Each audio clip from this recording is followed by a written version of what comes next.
Namaskar, I'm Ashok Vyas, and today we are talking about India in the context of the perception that we have about India, जिस तरह की aspirations हैं India की और जिस तरह की न्यूज़ प्रधानमंत्री नरेंद्र मोदी जी के तीसरी बार शपथ लेने के बाद भारत से आ रही हैं, चाहे संसद से आ रही हों, चाहे एयरपोर्ट्स में एक्सीडेंट की आ रही हों या किसी बिल्डिंग के ढह जाने की आ रही हो या फिर भोले बाबा नाम के एक महात्मा रूपी मनुष्य के द्वारा आयोजित कार्यक्रम में भगदड़ मचने से कई लोगों की जान जाने की आ रही हो।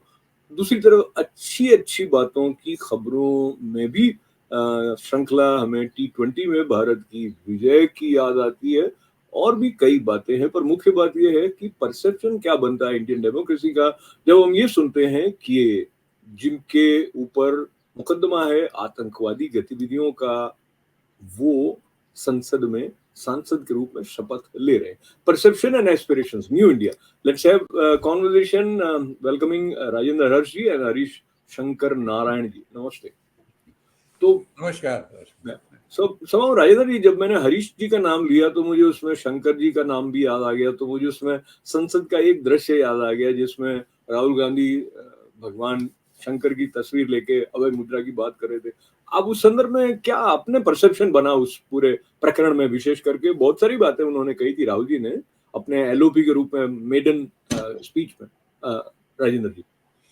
अशोक जी, ये बहुत ही हास्यास्पद चीज है कि ऐसा समझो कि कोई हिंदी का प्रोफेसर हो और वो जो है केमिस्ट्री के लेक्चर देने लगे। जो राहुल जी, जिनको हिंदू धर्म का एच भी नहीं मालूम है, ABCD भी नहीं जानते हैं, वो हिंदू धर्म पे बात कर रहे हैं और हिंसा और अहिंसा की बात कर रहे हैं, शिव जी की फोटो दिखा रहे हैं, लेफ्ट हैंड में त्रिशूल है, राइट हैंड में त्रिशूल है, इस पर विमर्श कर रहे हैं। मतलब इससे ज्यादा हास्यास्पद कुछ हो नहीं सकता। और दुख की बात यह है कि बीजेपी में भी उन्होंने हिंदू को कहा, ऐसा कहा, वो सब बात उठाई, लेकिन ये बात किसी ने भी नहीं उठाई, जबकि वहां पर और भी सन्यासी भी हैं, कि जब आप शंकर के बारे में बात करते हो तो भगवान शंकर कौन है, उनका स्वरूप क्या है, उनके त्रिशूल का क्या अर्थ है, इस बारे में किसी ने बात नहीं उठाई। जब वो बात उठा रहे हैं और जब वो चित्र दिखा रहे हैं, तो मेरे को तो लगता है कि हिंदू धर्म का जो वास्तव में जो धार्मिक स्वरूप है, मैं राजनीतिक स्वरूप की बात नहीं कर रहा हूँ, धार्मिक स्वरूप की बात कर रहा हूँ। धार्मिक स्वरूप को बताने वाला संसद में कोई नहीं है। गलत गलत चीजें प्रचारित की जा रही है और वो चीज लेकर के पूरी दुनिया में, और इसके पीछे एक पूरा डीप स्टेट का थ्रू आउट वर्ल्ड का एक षड्यंत्र है। हम आगे बात करेंगे उस पर, अगर आप उसमें इजाजत देंगे कि ये सब क्यों हो रहा है। तो उस तरफ जाने से पहले हरीश जी, ये जो संदर्भ राजेंद्र जी ने कहा, दरअसल एक आम हिंदू की तरह मैं भी इस प्रकार से सोच रहा था। इसका राजनीतिक रंग जो बनता है वो किस कारण से कह रहे थे, क्या, तो उसके बारे में भी चर्चा होगी, लेकिन बिल्कुल अल्प ज्ञान के साथ में संसद जैसे प्रतिष्ठित फोरम में आप एक धर्म के मान्यताओं के बारे में, वो जो भगवान शिव तत्व हैं उनका क्या मर्म है, उसको एकदम दरकिनार करते हुए उसका एक स्थूल पक्ष, वो भी एक चित्र में, उनके 25 चित्र मिल जाएंगे। आप महिमन का पाठ कहीं सुन रहे होंगे या रुद्री का पाठ सुन रहे होंगे, और अगर आप सिर्फ उसमें से ये कि वो नष्ट करने वाले हैं, संगारक लेने, तो आप कहेंगे हिंसक हैं। तो मतलब जो मूल सिद्धांत है, जैसे राजेंद्र जी ने कहा कि ये जो पहली कक्षा का है वो PhD जैसा पढ़ा रहा हो, इस प्रकार का आपका क्या परसेप्शन एज अ हिंदू इसके बारे में बना? और साथ के साथ में कोई रिएक्शन, संसद की छोड़िए, राजेंद्र जी ने संसद की बात, बाहर भी मुझे नहीं लगता है कोई सार्थक चर्चा इसके बारे में हुई। हाँ, ज्यादा डिस्कशन भी इस बारे में नहीं हुआ है। यही एक शॉर्टकमिंग है अपने हिंदू रिलीजन में। हिंदू सुनते रहेगा, हिंदू के बारे में जो भी कमेंट होते रहेगा, हिंदू सुनते रहता है, रिएक्ट नहीं करता है। और ना तो पार्लियामेंट में किसी बीजेपी के MP ने रिएक्ट किया, ना हिंदू बाहर किसी ने रिएक्ट किया। ये एक अपने हिंदुइज्म में एक तो यूनिटी नहीं है, और सब अपने अपने सेल्फिश हैं, अपने अपने काम में रहते हैं। इससे पहले भी एक इंसल्ट हुआ था, जैसे कि राहुल गांधी जी। एक मिनट, जो आप कह रहे हैं ना, संसद में किसी ने कहा तो था उन्होंने, अभी वैसे तो प्रधानमंत्री नरेंद्र मोदी स्वयं भी उठ खड़े हुए थे, इंटरप्ट किया था उनको, और बाद में भी कुछ सांसदों ने इसके बारे में कहा था। लेकिन तत्व की तरफ जो राजेंद्र जी कह रहे हैं, उन्होंने भी उसका मतलब राजनीतिक रूप से शायद रिस्पॉन्ड किया हो। जी हाँ, वो राजनीति से रिस्पॉन्ड किया था, but not as a Hindu, but because उस हिसाब से भी करना चाहिए था। जैसे एमपीज हैं सुधांशु त्रिवेदी, वो लोग इस बारे में बात करके कर सकते थे, और बाहर भी कोई चर्चा नहीं हुई इसके बारे में, पार्लियामेंट के बाहर। वो एक बड़ा दुखदायक चीज है। और हमारे हिंदूज में यही है, हिंदू सुनते रहते हैं और यूनिटी है नहीं आपस में, तो वो एक बहुत बड़ा ये है। और आपको अगर याद होगा तो गुजरात इलेक्शन में भी 2017 में राहुल जी मंदिर गए थे गुजरात में, टेम्पल टूर, और कुर्ते के ऊपर जनी पहन के गए कि मैं जनीधारी ब्राह्मण हूँ। वो सब एक हिंदुइज्म के एक मॉकरी किया हिंदुइज्म का उन्होंने, और फिर भी उन लोग, उनको पता है हिंदुइज्म को मॉकरी करने से वोट मिल जाएगा, एससी एसटी रिजर्वेशन की बात करने से वोट मिल जाएगा। हम पार्लियामेंट्री बिहेवियर की बात करते हैं, वो बिहेवियर है जो पार्लियामेंट में नहीं है। तो आज की तारीख में पार्लियामेंट एक राजनीतिक अखाड़े और चौपाल के अलावा कुछ नहीं रहा। मैं सोचता हूं कई बार चौपाल के नाम पर जो पॉडकास्ट में डिस्कशन होते हैं वो ज्यादा प्रभावी और ज्यादा ढंग के होते हैं बजाय संसद में जो डिस्कशन होते हैं। पूरे देश में हिंदू धर्म के बारे में जो परसेप्शन जा रहा है और संसद के बारे में जो परसेप्शन जा रहा है वो गलत है, और परसेप्शन की दुनिया है अभी की कोशिश की जा रही है लेफ्ट लिबरल्स के द्वारा, और उसके लिए वो एक पूरे संसार में एक नैरेटिव बनाना चाहते हैं कि हिंदू जो है वो हिंदू फोबिया क्रिएट करना चाहते हैं, और उसके लिए वो कहे तो इतना वेटेज नहीं होता है जितना कि एक हिंदू जो स्वयं अपने आप हिंदू कहता है और लीडर ऑफ अपोजिशन है जो मिलियंस ऑफ लोगों को रिप्रेजेंट करता है, वो संसद में ये कहे, इस ढंग की बातें करे कि हिंदू जो है वो हिंसक है और इस ढंग की बातें करे, तो दुनिया में एक परसेप्शन बनाने की जो कोशिश कर रहा है डीप स्टेट हिंदू फोबिया के। और आप देखिए हिंदुओं को करने के लिए कैलिफोर्निया में कास्ट रूल बनाया, और अब कनाडा कास्टिज्म पे रूल बना रहा है for Hindus coming out of the India. मतलब एक अभी आप बहुत सारी बातों में चले गए, मैं वापस आपको भारत में ले आता हूँ। हालांकि जुड़ी हुई बातें हैं, परसेप्शन की बात को लेकर जब हम चल रहे थे तो उन्होंने जब ये बात कही थी कि ये जो शिवजी त्रिशूल वो सब रेफरेंस करते हुए फिर उन्होंने कहा कि ये 24 घंटे हिंसा हिंसा हिंसा, असत्य असत्य असत्य, इस प्रकार का कुछ उन्होंने वक्तव्य किया था। तो तब तक उन्होंने ये स्पष्ट नहीं किया था कि मैं ये बात सिर्फ बीजेपी के लिए कर रहा हूँ या आरएसएस के लिए कर रहा हूँ। हालांकि वो भी कहें तो उस पर भी आपत्ति दर्ज कराने की आवश्यकता रहती, पर हरी जी फिर उन्होंने कहा कि नहीं नहीं नहीं नहीं मैं ये कह रहा हूँ वगैरह। परसेप्शन की बात कर रहे हैं हम, आप क्या सोचते हैं उसके अलावा? मैं कुछ लोगों से बात कर रहा हूँ, उन्होंने कहा कि नहीं, उन्होंने तो हिंदुइज्म के खिलाफ कहा नहीं कुछ। कई लोगों को उसमें सिर्फ जो बाकी के संदर्भ उन्होंने छेड़े थे अपनी स्पीच में, जिसमें अग्निवीर के बारे में भी बात की थी और अन्य उल्लेख जो कुछ भी किए थे। तो हरी जी आपको क्या लगता है, क्या हम में से अधिकतर लोगों का पहले से मन बना हुआ होता है कि ये सही है ये गलत है? हाँ। तो आपको क्या लगता है परसेप्शन कैसे ऐसा बनता है कि दो लोगों का परसेप्शन सेम बात को सुनकर एकदम अलग अलग बन जाता है? वो तो पर्सन टू पर्सन डिपेंड होता है, थोड़ा बहुत पर्सन टू पर्सन डिपेंड होता है, किस सोच का है वो भी डिपेंड होता है। बट जैसे आपने कहा अग्निवीर का there are pros and cons both, but government economy के हिसाब से Agniveer scheme is a very good scheme. Maybe some tweaking is required in that, because आप देखिए ऑलमोस्ट 2.5 लाख करोड़ खाली पेंशन और सैलरी में जा रहा है आर्मी के।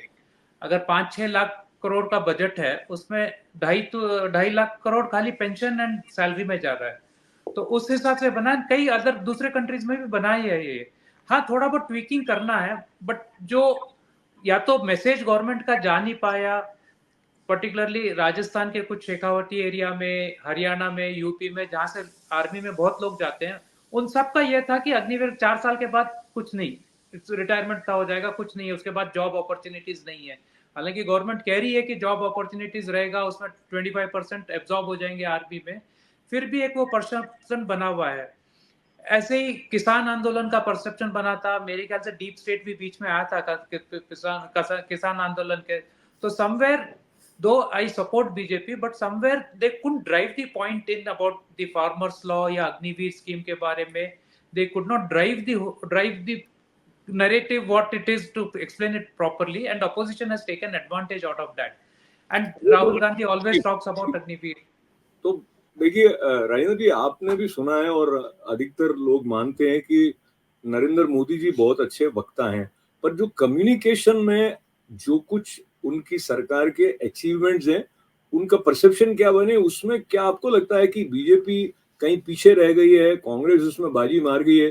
क्योंकि चुनाव के दौरान भी आपने अगर आंकड़े देखे होंगे तो जो सोशल मीडिया में जितनी अधिक फॉलोइंग, जितने लाइक्स इत्यादि कांग्रेस के थे, उतने बीजेपी के नहीं थे। जबकि पायनियर अगर कोई नेता को हम माने सोशल मीडिया का उपयोग करने में, तो नरेंद्र मोदी आते हैं। ओवरऑल आपको क्या लगता है परसेप्शन की लड़ाई में क्या कारण है? कहीं कांग्रेस जीती है या how do you feel about? अभी अशोक जी ऐसा देखिए, परसेप्शन की लड़ाई में आप कांग्रेस को कांग्रेस मत समझिए। कांग्रेस के पीछे एक बहुत बड़ा तंत्र है, जो वैश्विक तंत्र है, जो उसके पीछे काम कर रहा है, और वो नरेंद्र मोदी और देश के खिलाफ काम कर रहा है। और मैं आपसे बिल्कुल इससे सहमत हूं कि परसेप्शन के इसमें नरेंद्र मोदी की सरकार और नरेंद्र मोदी की पार्टी बीजेपी तीनों बिल्कुल फेल हैं, 100% फेल हैं। आप समझिए कि आज की तारीख में एक बहुत कई ऐसी चीजें हैं जो इस सरकार ने की है। हम कभी सोच नहीं सकते थे कि हम डिफेंस इक्विपमेंट एक्सपोर्ट करेंगे। हमने 2023 में 1.2 लाख करोड़ के डिफेंस इक्विपमेंट एक्सपोर्ट किए। इंपोर्ट की बात छोड़ी, एक्सपोर्ट किए। हमने कई चीज टेक्नोलॉजी, डिफेंस की टेक्नोलॉजी के हमने प्राइवेटाइज किया है डिफेंस की टेक्नोलॉजी को। अब कई नई बड़ी कंपनियां बनी हैं, और आज की तारीख में अगर जो कोई मूव कर रहा है बीएससी एनएससी को, तो उसमें डिफेंस कंपनियों का बहुत बड़ा योगदान है, उसके कारण वो आज चढ़ रहा है। लेकिन उसको कौन बता रहा है? तकलीफ ये है कि अगर राहुल ने कुछ कहा, उस पर मोदी जी बोल रहे हैं। मैं कहता हूं he should ignore him, he should talk about all good things which have been done. He should put his own thing, and to counter Rahul Gandhi, he should leave it to some other leaders. There are some other leaders. तो वो राहुल गांधी ने कुछ कहा, उसके बारे में 4 और दूसरे लीडर हैं जो बोल सकते हैं उसको काउंटर करने के लिए। सभी को एक ही एक चीज पे काउंटर करने की जरूरत नहीं है। अब होता ही है कि एक अपोजिशन लीडर कुछ बोलता है और जो गवर्नमेंट के सारे लीडर, चाहे वो फाइनेंस मिनिस्टर हो, चाहे कॉमर्स मिनिस्टर हो, सब उसी पे बात करें। उससे बात करने की क्या जरूरत है? One of them is good enough to counter it, and then others should talk about what is the positive thing they are being doing it, now they are doing it. Agniveer पे पॉजिटिव चीजें कहाँ बोली गई? आज अग्निवीर पे कहते हैं कि 2 क्लास के जवान हो जाएंगे, बड़े बड़े मेजर जनरल बोल रहे हैं। मैं कहता हूँ किस मुंह से बोल रहे हैं वो? हमारे जो जवान जो लड़ेंगे वो लड़ेंगे आज 4 साल बाद में, जो कि उसमें सेलेक्ट हो रहे हैं 25%, और जो 25%, 30%, 40% जो भी सेलेक्ट हो जाएंगे वो तो फॉर लाइफ टाइम होंगे जवान। तो जो लड़ने वाले जवानों में 2 क्लास कहाँ हो गई? ये तो वैसे ही हुआ जैसे हम ट्रेनिंग करते हैं, एंट्री अप्रेंटिसशिप लेते हैं फैक्ट्री में, तो अप्रेंटिस होने के बाद में हम उसको बना देते हैं। तो apprentice is not a class of executive class. Similarly Agniveer में जो हम ले रहे हैं, तो एक अप्रेंटिस है उसकी 4 सालों की, उसमें से जो पास होंगे उनको हम आगे हम फुल टाइम एम्प्लॉयमेंट दे रहे हैं। तो क्षमा चाहता हूँ, हम अग्निवीर के विस्तार में जा नहीं पा रहे हैं, जा नहीं पाएंगे, इसलिए मैं एक और बड़े इश्यू पे जाना चाहता हूँ आपके साथ। मैं इतना ही बोल रहा हूँ मैं सुजी की परसेप्शन की लड़ाई में एक उदाहरण दे रहा हूँ कि परसेप्शन क्रिएट करने के लिए जो अच्छी बातें जो इस ढंग से कहनी चाहिए वो बीजेपी के नेता नहीं कह रहे हैं, और सारे के सारे एक आदमी ने कुछ कहा उसके पीछे बढ़ जाते हैं, उसका कोई अर्थ नहीं।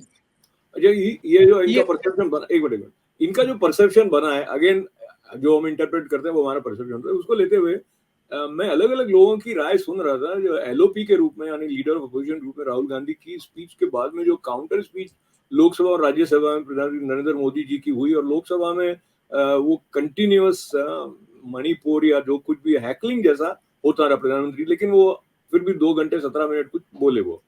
और राज्यसभा में जब वो बोल रहे थे, उसके बीच में अपोजिशन ने वॉकआउट कर दिया था। और उसके इंटरप्रिटेशन, अगेन परसेप्शन की बात को लेकर आ रहा हूँ, तो कुछ लोगों का ऐसा मानना था कि उन्होंने उनको अच्छी तरह से जवाब देकर संतुष्ट कर दिया, और कुछ लोग कह रहे थे वो रीलॉन्चिंग ऑफ राहुल गांधी जो हो रही थी वो उसमें सफल नहीं हुए।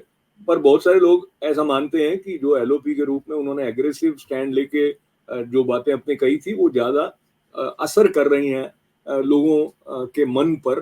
दोनों तरह की बातें हमारे सुनने में आती है। आपका परसेप्शन क्या बनता है, विशेष करके अब हम प्रधानमंत्री नरेंद्र मोदी जी की तरफ से देखते हैं, उन्होंने ये भी बात कही जो कुछ हास्य का सहारा लेते हुए शोले फिल्म का कुछ डायलॉग को ऐसे कहा कि ये मौसी वाली बात की भाई ये 99 जो इसके अंक आए हैं वो 543 में से आए, वो हास्य को लेकर, लेकिन वो ये स्टेब्लिश करने की दिशा में बढ़ रहे थे कि जो अपने आप को विजयी मान रहे हैं और ये मान रहे हैं कि भारतीय जनता पार्टी और ये जो सरकार बनाई है वो उनकी वैलिडिटी नहीं है या इत्यादि। तो एक अगेन ये परसेप्शन की लड़ाई है कि भाई कांग्रेस उसको उत्साह में मान रही है कि हम इतनी सीटें लेकर आ गए वगैरह। आपको क्या लगता है कि क्या जो परसेप्शन बनाने में राहुल गांधी अपनी स्पीच से परसेप्शन या गुस्सा या कुछ लोगों को प्रशंसा, डिपेंड्स कि आप कहाँ के हैं, तो मोदी जी का जो भाषण रहा दोनों सदनों में उससे क्या परसेप्शन, जैसे आप बेंगलोर में बैठे हैं तो क्या बनता लगा आपको? मुझे वही, जैसे मैं राजेंद्र जी जो कह रहे हैं उससे मैं पूरा उनके साथ सहमत हूँ कि जो भी एलओपी ने कहा, as an LOP, I don't think his speech was very impressive. It was only a dictated, somebody is told and he has spoken about that. थोड़ा सा मुझे LOP के स्पीच में थोड़ा एरोगेंस भी लगा, but Modi and BJP is giving more importance to Rahul, as if उनको एक राहुल को काउंटर करना ही एक काम है। मोदी जी थोड़ा इग्नोर करके, एक पासिंग रिमार्क करके इग्नोर कर देते और अपने government policies, what is their achievement and what they plan to do, उसके बारे में बात करते, ज्यादा बात करते तो अगर आप ध्यान से सुनेंगे उन्होंने वो बातें भी करी हैं, ऐसा नहीं है कि उन्होंने टच नहीं ये बड़ी किया। थोड़ा सा जो लगा कि राहुल के बारे में ज्यादा ये कर रहे थे अटैक, वो उसकी जरूरत नहीं है। एंड मेरे ख्याल से मोदी जी के लेवल पे वो चीज जरूरत नहीं है वो बात करने की। आपकी तरफ मैं आऊंगा क्योंकि वो बार बार तानाशाह कहकर तो चुनाव लड़े थे और संविधान की प्रति लेकर वो अंदर आए थे, तो मोदी जी के लिए ये आवश्यक हो जाता था कि वो आपातकाल की बात लेकर आते और ये कि किस तरह संविधान को बदलने में जब कांग्रेस की सरकारें रही हैं तो वो परसेप्शन अगेन खींचतान परसेप्शन की है। मुझे लगता है वो उनके लिए एक प्रकार से आवश्यक जगह थी जहां उनको ये बातें तो कहनी थी। राजेंद्र जी। अशोक जी, आप देखिए मोदी जी ने जितना भी पॉजिटिव कहा उसके बारे में आप और हम डिस्कस नहीं कर रहे हैं। हम क्या डिस्कस कर रहे हैं कि मोदी जी ने राहुल को कैसे काउंटर किया। परसेप्शन की बात कर रहे हैं वो परसेप्शन, हमारा परसेप्शन क्या हो रहा है, हाँ। ये परसेप्शन इसी से क्रिएट होता है ना। हम वो बात नहीं कर रहे हैं जो पॉजिटिव बात थी, हम वो नेगेटिव कह रहे हैं जो। तो अगर राहुल गांधी ने जो कहा उसको मोदी जवाब नहीं देता और पॉजिटिव ही दूसरी बात करता तो वो इतनी इंपॉर्टेंस नहीं देता और उसका जवाब देने के लिए कोई दूसरा एक एमपी खड़ा हो जाता। तो आज उस एमपी और राहुल गांधी की आपस की बात होती और मोदी की जो पॉजिटिव की बात होती तो परसेप्शन ऐसे ही क्रिएट होता है। आप उनको इंपॉर्टेंस देकर के उनका परसेप्शन क्रिएट कर रहे हो। आज मोदी को मोदी को सपोर्ट करने वाले लोग बहुत ज्यादा हैं। मोदी की पॉपुलैरिटी आज 40-45% है, उनकी 20% है। जो 45% लोग जो हैं वो आज ये डिस्कस कर रहे हैं कि राहुल गांधी ने क्या कहा, तो परसेप्शन तो वही क्रिएट होगा। अगर वो 45% लोग ये डिस्कस करते कि मोदी ने क्या कहा और मोदी अगर राहुल को इग्नोर कर देते तो ये डिस्कस होता है कि मोदी ने राहुल को इग्नोर कर दिया, ये डिस्कस होता ना। चलिए, परसेप्शन की लड़ाई में हम क्या कहते हैं, कैसे कहते हैं, कब कहते हैं, उससे बहुत बड़ा फर्क पड़ता है। तो परसेप्शन की लड़ाई में बीजेपी बिल्कुल लूज कर रही है। अच्छा देखिए, मैं इससे सहमत हूँ कि नहीं, वो अपने स्थान पर है। अजीत जी, आपके पास आने से पहले एक और मुझे लगता है वो ये एस्टेब्लिश करना चाहते थे जब उन्होंने मंत्रिमंडल का गठन किया कि there is a continuity from the previous Modi 2.0 to Modi 3.0। इसलिए फाइनेंस मिनिस्ट्री वही है, गृह मंत्री भी वही हैं, रक्षा मंत्री भी वही हैं, मेजर जो भी पोर्टफोलियोज हैं वो मंत्रिमंडल वो का वही है। तो और मोदी जी के स्टाइल में भी कुछ विशेष परिवर्तन नहीं आया, एक्सेप्ट ये फैक्ट कि भाई वो लोकसभा में उनके अपोजिशन वाले बहुत ज्यादा नारे इत्यादि लगा रहे थे। तो ये again it's a matter of, that is my kind of thinking, that Modi government wanted to build that kind of perception कि ये पूरी फुल मेजोरिटी लेकर नहीं आए लेकिन वो वीक नहीं है। वो परसेप्शन एस्टेब्लिश करने में क्या मोदी सरकार सफल हुई? और अगेन विदेश नीति की दृष्टि से भी देखा जाए तो जो कदम उठाती दिख रही है मोदी सरकार, ऐसा नहीं लग रहा है कि वो बैकफुट पर आकर कोई डिसीजन मेकिंग प्रोसेस उनका चल रहा है? हरी जी। हाँ, वो मैं एग्री करता हूँ कि मोदी जी ये दिखा रहे हैं कि कंटिन्यूटी है, और जैसे आपने कहा कि की मिनिस्ट्रीज जो है वो तो वही मिनिस्टर्स कंटिन्यू कर रहे हैं, तो कंटिन्यूटी है और कॉन्फिडेंस भी उसी कॉन्फिडेंस के साथ चल रहा है। एंड ऑब्वियसली दो हम इसको कोलिशन गवर्नमेंट बोल सकते हैं, बट कोलिशन में भी 272 में 240 सीट्स तो इन्हीं की है। एंड और आप ये देखिए तो मिनिस्ट्री में भी वो ज्यादा बार्गेन नहीं कर पाए, जेडीयू और टीडीपी, हालांकि स्टेट एड कुछ मिल सकता है उनको, बाकी वो नहीं कर पाए वो ज्यादा। तो that continuity is there and government is strong as if, तो उसमें तो मेरे ख्याल से कोई ये नहीं है, that message has gone through very well. And इसीलिए अपोजिशन भी कह रहा है गवर्नमेंट गिरेगी, कोलिशन सरकार है, but I don't think it is going to work that way. But somewhere we have to Rahul Gandhi की बात कम करके we should work on administration and development work continue करते रहना चाहिए, which Modi ji will do definitely. But जैसे इमरजेंसी की एक पॉइंट मोदी जी को याद दिलाना देखिए ऐसा है कि हमारा ऑफ कोर्स हम अपनी तरफ से जैसे बात कर सकते हैं वही कर सकते हैं, पर मुझे लगता है जब ये संसदीय प्रणाली है तो जो विपक्ष की तरफ से बातें उठाई जा रही हैं, और specially when somebody is saying that in the capacity of leader of the opposition, तो I think that deserves to be उसका रिस्पॉन्ड करना जरूरी होता है। एंड अगेन कैसे वो रिस्पॉन्ड करते हैं वो उनका है, बट चलते चलते जो डेमोक्रेटिक सिस्टम है अपना राजेंद्र जी, उसमें आप किसी को एक ऐसे कानून के अंतर्गत जेल में रखते हो, वो जेल में होकर एक प्रकार से तो वो राष्ट्रद्रोह की बातें कर रहा है, इसलिए उसके ऊपर आरोप है, लेकिन उसको भी अनुमति मिल जाती है, वो चुनाव लड़ता है, जीत जाता है, फिर शपथ ले लेता है। इसको आप कैसे देखते हैं ओवरऑल? इससे आपका डेमोक्रेसी के बारे में क्या परसेप्शन बनता है राजेंद्र जी? डेमोक्रेसी बहुत स्ट्रांग होती है इससे, क्योंकि ये एलिगेशन है।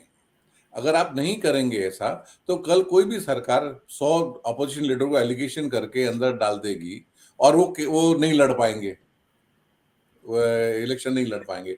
तो जब तक कोई कन्विक्ट ना हो जाए तब तक जो है, और कन्विक्ट का तो लॉ है कि 3 साल से ज्यादा की जिसमें सजा होती हो, ऐसे किसी में कन्विक्ट ना हो जाए तब तक आप उसका अधिकार नहीं छीन सकते कि वो लड़ाए। और आप मजे की बात देखिए, डेमोक्रेसी में 2 लोग जेल में रह करके बिना बाहर आए जीत गए, और एक आदमी बाहर आकर के एक भी आदमी को जिता नहीं पाया। किसकी बात कर रहे हैं आप? नाम लेकर अरविंद केजरीवाल जी बाहर आए, स्पेशल परमिशन लिया सुप्रीम कोर्ट से, बाहर आकर दिल्ली में एक भी कैंडिडेट नहीं जिता पाए। और ये 2 कैंडिडेट जो है वो जेल में रह करके बिना किसी बाहर आए वो जीत गए। तो ये डेमोक्रेसी है। और डेमोक्रेसी में तो ये जरूरी है कि केवल जेल में गया इसलिए वो आदमी खड़ा नहीं हो, ऐसा जरूरी नहीं, क्योंकि जेल में तो किसी भी कारण जा सकता है। आदमी का एक्सीडेंट हुआ है उसमें भी कोई भी कारण जेल में जा सकता है, और वो एलिगेशन है, कन्विक्शन नहीं है। एक्चुअली ये जो बात आपने कही बड़ी इंपॉर्टेंट और टेक्निकल बात भी है, एलिगेशन और कन्विक्शन में फर्क है। लेकिन समझो कल को कन्विक्ट हो जाते हैं तो क्या उनकी संसदीय बिल्कुल, जैसे राहुल गांधी की हुई थी कन्विक्ट होने पे। राहुल गांधी जब कन्विक्ट हुए थे पिछली बार लोकसभा में तो उनकी सदस्यता गायब चली गई थी। डेमोक्रेसी इसलिए एक और एमपी है जिसको कैश फॉर क्वेश्चन का एलिगेशन था, लोकसभा से सस्पेंड किया था, वो जीत के फिर आके अभी फिर अनादन कुछ ना कुछ कमेंट कर रहे हैं। हाँ तो करेंगे, तो डेमोक्रेसी में आप रोकना भी नहीं चाहिए। वो मोहित राय की बात। हाँ, वो और ये तो स्वतंत्रता नहीं हो ना। आप समझिए कि सारे पॉलिटिशियन सीधे नहीं है। आज अगर वो पॉलिटिशियन की स्वतंत्रता खा सकते हैं तो आपकी मेरी तो पहले खा सकते हैं। हमारी तो कैपेबिलिटी नहीं है।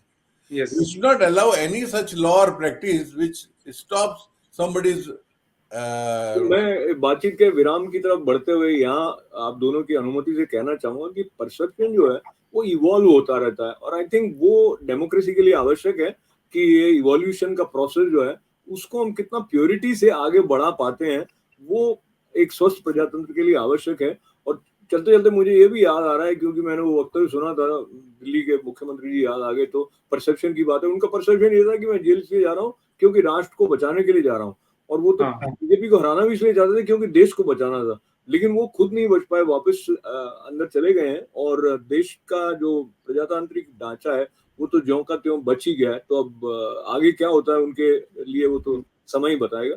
पर हम चलते चलते सिर्फ एस्पिरेशन वर्ड के बारे में 2 वाक्यों में यदि आपको कहना हो, एस्पिरेशन जो इंडिया की है वो यूथ में ये जो